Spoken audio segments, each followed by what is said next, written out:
In this video, I'm going to talk about breath support for singers. The difference between breath support for singers and breath support for a person who talks is that the singer sustains his voice. So we must learn how to sustain very well. Then we can decide whether how much to use it. But if we don't have any ability to sustain, it will be hard for you to become a singer. Now, first of all, breath support. We talk about breath, right? So immediately we will think about the chest cage, the rib cage here. The rib cage is rigid, so it will maintain the size of your lungs, so you won't collapse, so to say. So it will maintain the size so that when the air comes in or goes out, it will have force to accommodate it or press it out.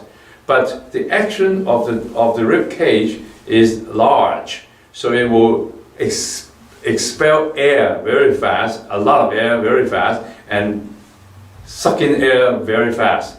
Now, in order to phonate, to make sound, we must make use of the vocal folds. And the only opening into and out of the lungs is the vocal folds. The vocal folds for men is nickel size, and for women is a dime size.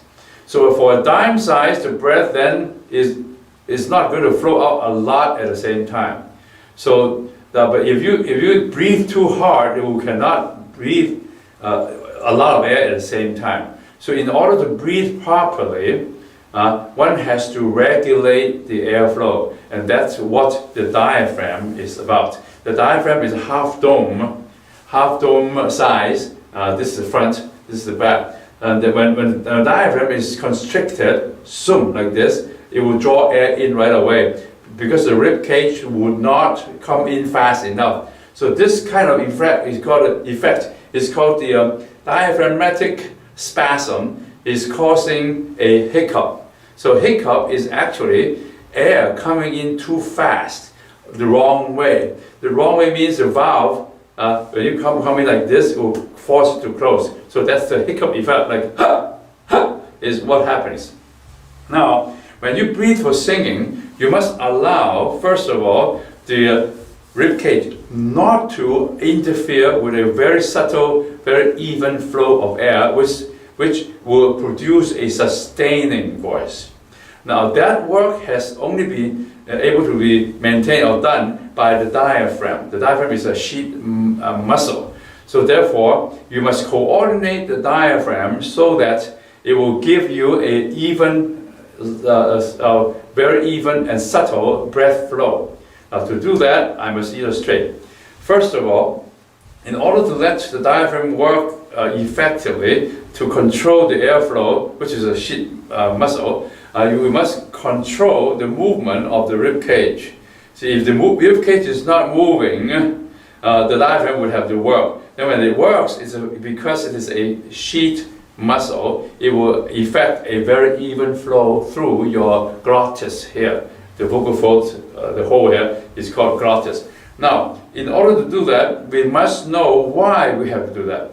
The rib cage, when it expands, it draws in a lot of air, which the opening here, the trachea or the glottis cannot accommodate. So the diaphragm is normally, when the rib cage is expanded, will come up in order to avoid the hiccup effect, and then slowly come down. The problem with a lot of singers, or even talkers, speakers, is like this. When they raise the chest, then it says the diaphragm goes in. Not much air exchange. So if for a good breather or singer who uses his breath effectively, we must raise the chest and expand the diaphragm up right afterwards. Or even expand the diaphragm immediately, which pushes your stomach and other organs out, so your tummy becomes a little bigger, like this. And then when you breathe in, breathe out, it will move more evenly, comfortably, effecting a very smooth airflow and subtle airflow. Now, what we want to do is to let the diaphragm to do its work, and the rib cage accommodates it. To do that, I suggest that we assume a certain posture. This posture is able to disable part of the action of the rib cage so the diaphragm would work. Now, by doing so, we must program our mind to direct the body to do this subconsciously. So that means a lot of practice. Now, in order to assume this posture, we can raise our hands up. Now, raising our hands up, as you will see, if you do it right now, you'll feel that there is tension in the back muscle, around this muscle, which pulls on the rib cage, so the rib cage cannot move that much. It's hard to move like this, but when you like this, the rib cage can move a lot. So watch also too. If my rib cage is directing the airflow, the diaphragm then is going opposite direction. For example, I'm expanding my chest. Okay, this goes in. When I press down, tummy goes up. So normally many people sing like that. They press down, the tummy goes up, and they try to regulate the flow. But this is not directly controlling your breath process. In order to learn how to use the diaphragm effectively and let the rib cage to accommodate the diaphragm, we must then assume a certain process, and as you breathe, you think about what the diaphragm is doing. So what we do is, first of all, form a little slit in your lips. It's the size of a dime or nickel. This way, what you do is breathe out air and breathe in like this. You will realize when you breathe out air like this, you can last a long time. But because that is how your vocal folds work. So they work to produce sound. So you're supposed to keep a very even and subtle flow through the vocal folds. Try this every day, 10-15 times, okay? Regularly, 2 times a day, 10-15 times. When you do it, you think about a diaphragm. But breathe in. You'll notice this is tightening. It's tightening. In fact, when you do it many times, these muscles in the stomach are going to give you some pain. That's good because it's going to burn all the fat away. Okay. Now, when you breathe, make sure that you are using the diaphragm as a leader. The rib cage follows along. So when you sing, you can actually practice singing like this. Amazing grace, how sweet the sound. You see? I'm supporting with an even flow. It's much better than amazing grace.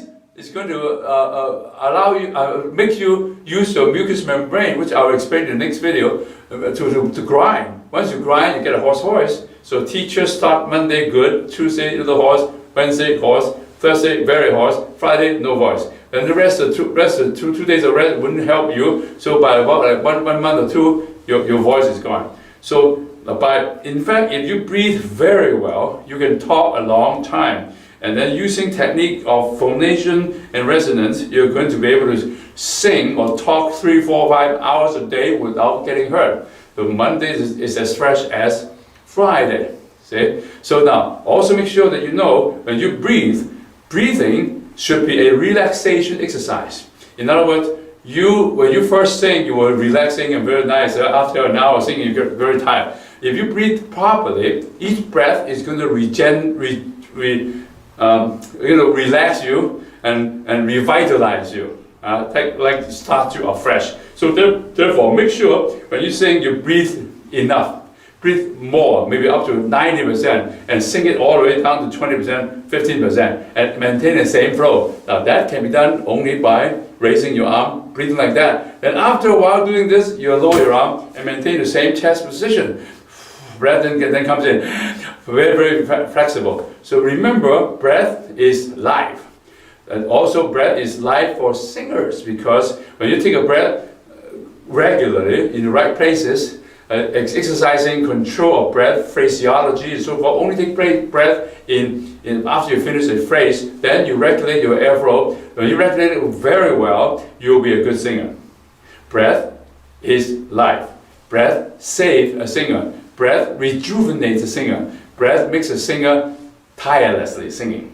Breath also makes a teacher able to use dynamic in his voice and able to talk longer without getting tired. Now remember, Raise your arm first to practice every day until you program yourself to breathe diaphragmatically when the diaphragm is leading, not the chest cage.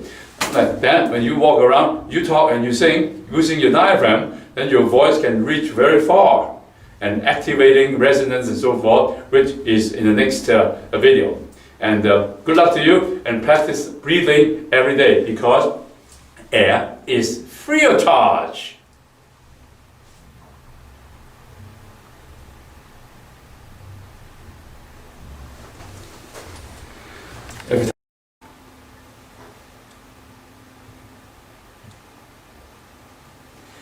In this video, I will explain the phonation process for a singer. Before we do that, we must explain what phonation means. Phonation means the making of sound, the creating of sound. Sound comes from vibration. So phonation, the word phonation is made of a combination word made of one basic word, which is called phone. Sound is made into a verb, so phonation. For a human voice, the phonation process happens between your vocal folds. That means the vocal folds vibrate. The vocal fold does not vibrate like this, but it vibrates on each other. There are two sides of the vocal fold vibrates on each other. We must be very careful when you vibrate that you do not grind your mucous membrane below.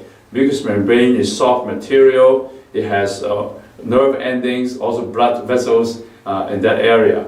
On the vocal folds, there is none such thing. So when the vocal folds vibrate, you do not feel something touching or vibrating, but rather you feel that when you use the mucous membrane, you will definitely feel vibration. Like for example, when you clear your throat, you go and you feel it. If you try it, you will know that there are two things coming together. But when you talk, when you sing or talk, you do not feel anything touching or grinding.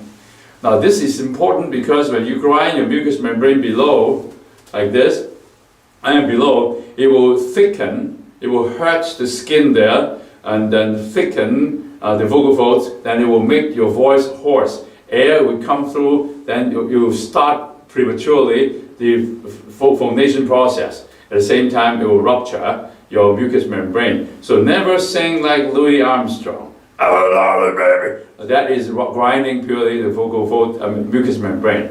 Now the vocal folds, when they vibrate like this, the vibration is caused by airflow coming through from below. When it comes through from below, it flips like a flag, flips in air. Both sides flip on each other, creating a tone, a sound. Therefore, we do not call it a vocal cord because this is not really a vocal cord. It is a fold that flip easily. The skin is very thin, and you have liquid jelly-like muscle, and then towards the fourth layer, it will be the vocalis muscles. The vocalis muscles put the vocal fold in the proximity, and then the skin of the vocal fold, which has no nerve ending, no feeling, it begin to flip. That's phonation. Now there are two kinds of phonation basically. The first terminology that describes phonation is what we call onset, O-N-S-E-T. Onset is where the vocal folds begin to vibrate on each other like this. That's onset. One vibration is like this. One vibration. So basically, like middle C is 226. Like that. It's 226 vibrations per second, flipping very fast. The onset is important because we do not want the onset to be strong, to be light. It should be light. If it is strong, it is going to be called a vocal plosive.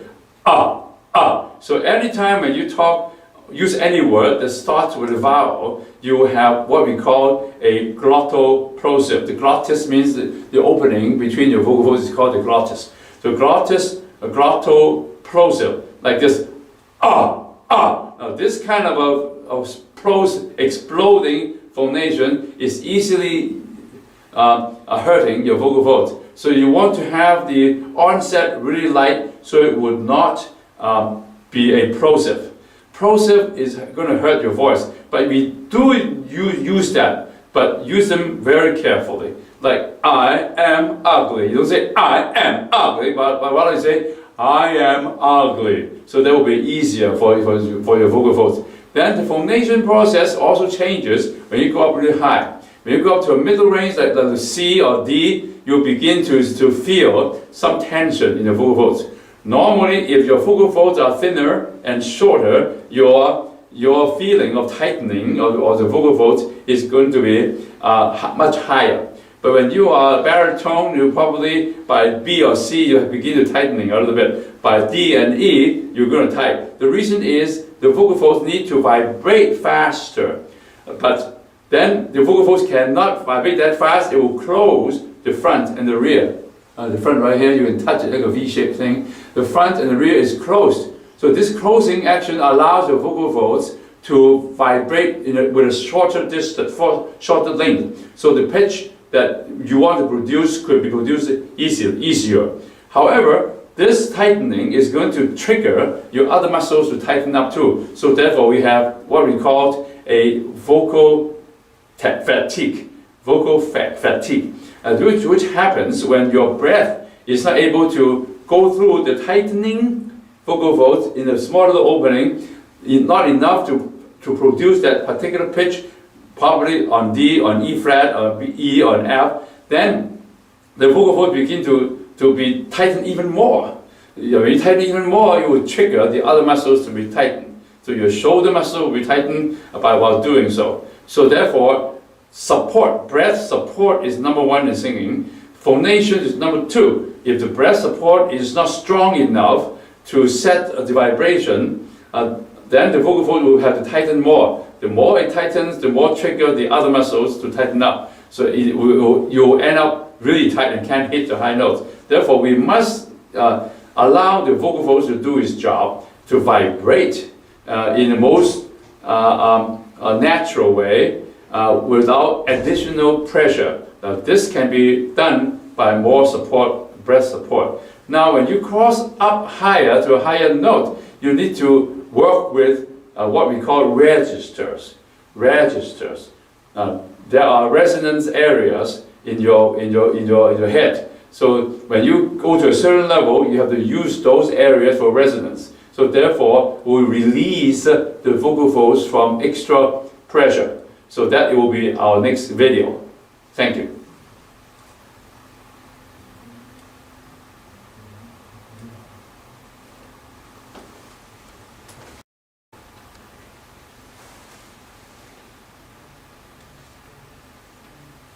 In this video, I'm going to talk about resonance. Now, of course, when you hear the word resonance, it will mean to you that the voice is being resonated, making it louder. And for a singer, this is important because you may be singing with a piano, singing with the orchestra, with a choir behind you, or even singing by yourself. Resonance is going to help you make your voice most beautiful. Resonance have ideal resonance and practical resonance.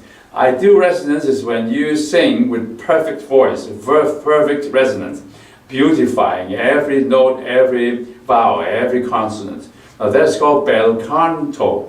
Now I'm not talking about resonance for a pop singer. Pop singer, most of the time, they lip sync, or part of the time they sing. But then they use the studio to record 15, 20, 100 times, 200 times until the song is perfect, or part of the song, and then stitch them together. So when we learn to sing, we must learn to sing the whole song together so that you can develop a good breath support, good phonation. Now then we talk about good resonance. In every voice, there are basically 3 to 4 resonance areas. We call them registers. These registers are from low to high. I will talk from low first because the low affect what the high is, as you will see. The low resonance from any note, the lowest note you can ever sing, all the way to about G or A, that area, as the C, that's C area, C or B area, or down, all the way to not very high, but quite low. That range is actually what usually people talk in. When you sing higher. When you get excited, you talk louder and you talk higher, or more, because you are excited. But when you are calm down, you talk like what I'm doing. I'm talking in my lower third or lower half of my range, from low to high. Now this lowest register, we call it pharyngeal resonance, because it is placed mainly in the pharynx. Now, the pharynx is placed by a particular vowel. The characteristic of this vowel is naturally placed in the pharynx, which is ah. So using a little bit of a glottal plosive, you go ah. The ah.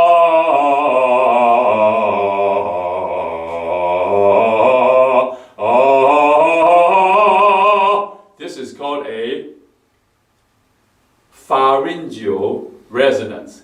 This resonance is inconvenient because it gives you a deep sound, but yet deep voice, but yet sometimes it would easily employ your mucous membrane to grind. It will get hoarse much faster. But the second register above this, of course, it is not like divided separately. It's kind of overlap each other. The second register is what we called, singing pedagogists, we call it the soft palate resonance. The soft palate is more forward than the pharynx. So it's like in the middle of your mouth. Now you put your finger in your mouth, in the middle, about the place where you begin to gag, is where the soft palate is.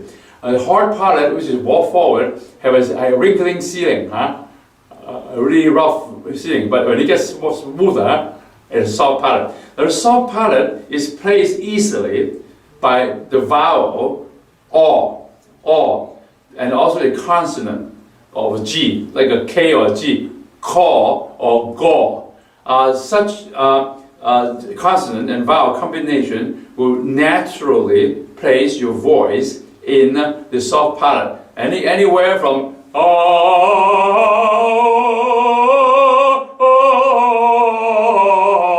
or I could say go go go go go go go go go go, and then the H vowel will activate the R vowel and place in your pharynx.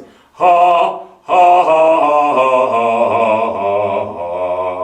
ha. And then from here, go, go, go, go, go, from about E to about B. E to B around this area is the soft palate resonance. That means when you sing a song, and if you want to learn how to place that voice properly, I would suggest that you use the soft palate more than the pharyngeal area of resonance, because pharyngeal has a danger of rupturing your vocal folds. So therefore, I would teach my students to use the soft palate area even when you sing lower into the pharyngeal range.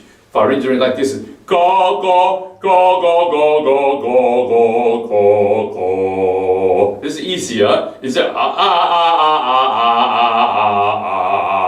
that would be easily rupturing your vocal folds, as I have mentioned in my phonation video.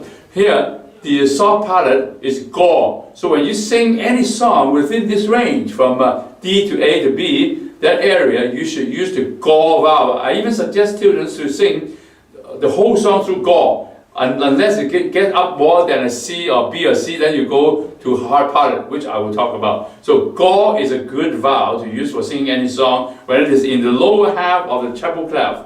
Most of you read from the treble clef, even guys, even though they sing one octave below the treble clef, because most songs are published in the treble clef. Now, soft palate, go, okay? Now, the hard palate is right here, right behind your incisors. That area is activated by the Y consonant and the O vowel. And that is also within from anywhere A to E to even F. Yo.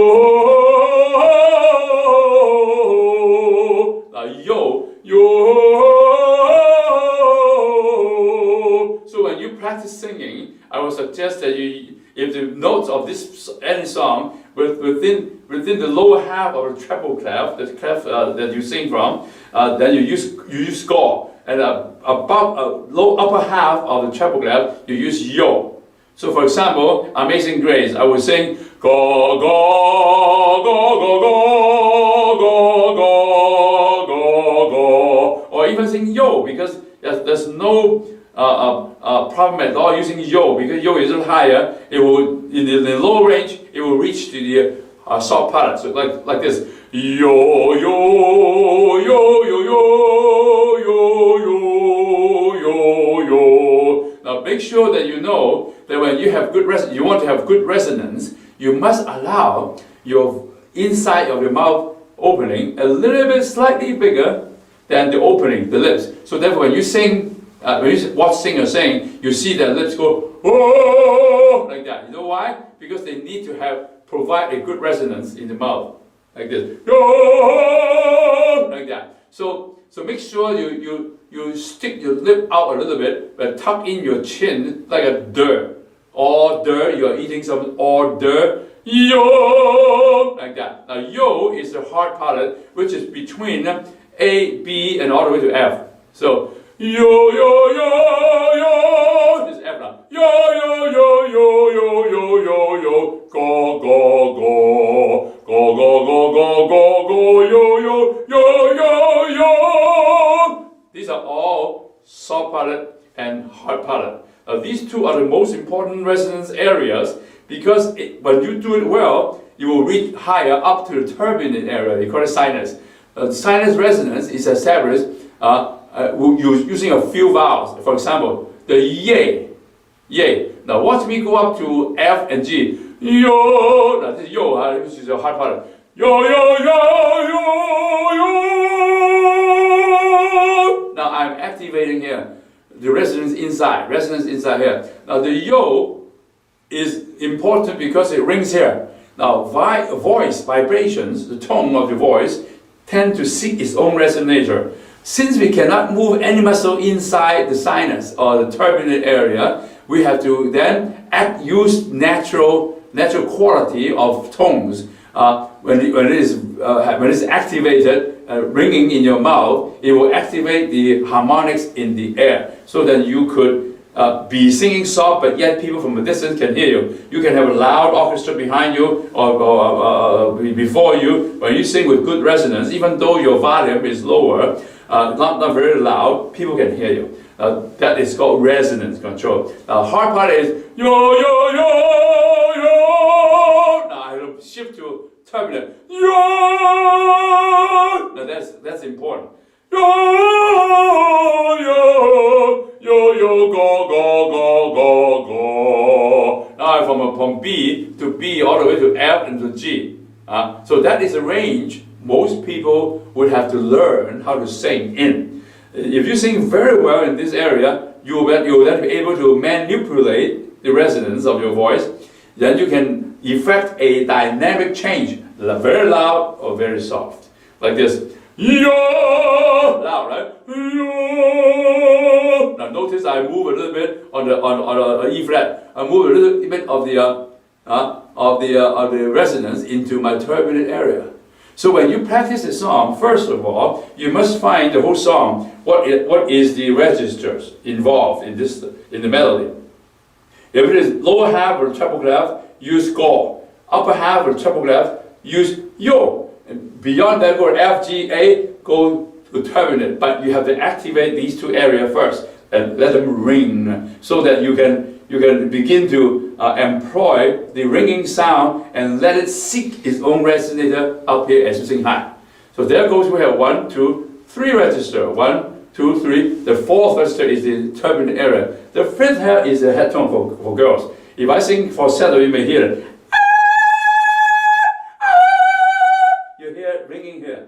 So that's sopranos. I'm using falsetto. I will explain to you later on what falsetto actually is in a man. So women has falsetto too. When they sing to screeching up very high, they call it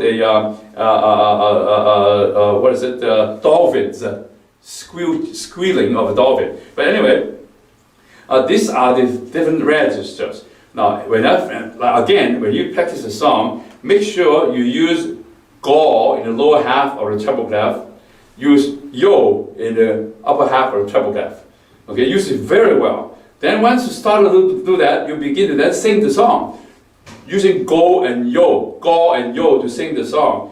First half and second half, low half, upper half. So learn to use that, sing the whole song through. If it's above the middle of the treble clef, you use yo. Below the middle of yo, roughly, or the middle of the register of the treble clef, then you use go and yo. Now you can go and yo the whole song through 4 or 5 times. Never stop in the middle. Sings through the whole song with an accompaniment track or a pianist.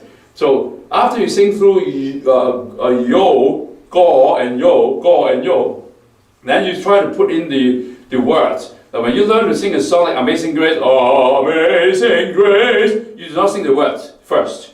What I want you to do is to start with singing the vowels of Amazing Grace, praising them into the register of each. Say for example, the first idea, Amazing Grace, how sweet the sound. What you do is sing the vowels only, because you need to sustain the vowels and use extra breath to pronounce the consonants. So what you do is start from here. So go. Now go is already on the A, right? So it's almost towards the upper yo hard part of the area. But I maintain the go. Go.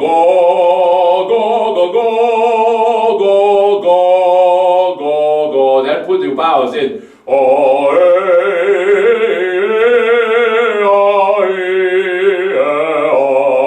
Now here is all soft parted, using go kind of placement. Go, right here, soft parted. Then the second idea is going to employ the upper half of the treble clef, the register we called hard parted. So that is yo. Then I would, because even it crosses over to the soft parted area on F, you should still use the yo, which you have already practiced a few times. Now put the vowels in. I once was lost, but now go, but now am found. So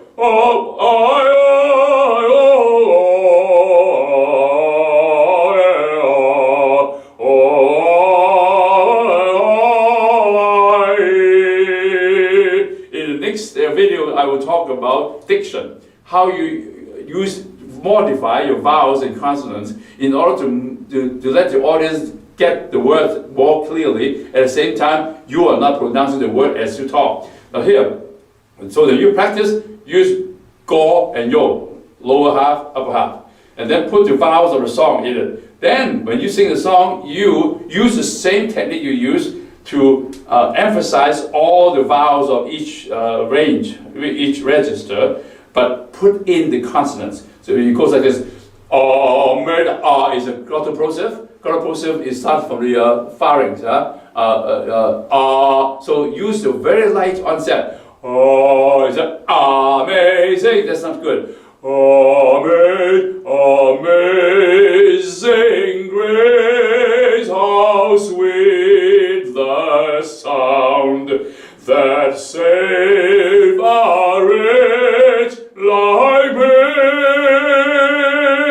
Like that, you sing the whole song through. Now we learn this technique because we want to use your voice in the best, in the most beautiful way. So then when you perform, you can choose the ideal, most beautiful sound, like an opera singer or a pop singer. As a matter of fact, if you learn all this placement technique, you can analyze a pop singer. Oh, I love that pop singer. Oh, he's good. So what you do is analyze what he does with all these vowels. Then you learn to sing like him, and you maybe sell as much CDs and recording of your song. So this is how we do. Like a mechanic, I'm not going to teach you just to fix Volkswagen. I have to teach you to fix all automobiles with all the tools ready. Then when you fix any car, you can choose tools for that particular purpose. Now that's what learning to sing is about. So therefore, this tape lets you see how to effectively use registers of your voice, your resonance of each register and how to cross each other. By the way, crossing each other, that area in the middle between two registers are called passaggio. In Italian, it means passage. So passing through. Now, and then in the future, I will talk about how to modify vowels and consonants. Now, we cannot change consonants. We can modify vowels, open vowels and closed vowels, in order to make your song sound perfect. Make audience hear every word that you say. Now, pop singers do the same thing, but they use breath in a different way. So in the future, when we talk about interpretation, when we talk about any other areas of like choreography, we will work with you so that you will not compromise your singing. Most pop singers record their singing in a studio where they stand up straight and use all kind of technique, pull every stop in order to make it work. Then, and when they sing, they want to dress like a phoenix bird and show everybody how beautiful, how ridiculous they are in order to sell their record and make money of it. So, but if without a voice, you can't do it. So therefore, this tape is helping you how to do that job well. You can modify technique, use whatever you like, not use whatever you like in order to imitate or do the job that you want to do.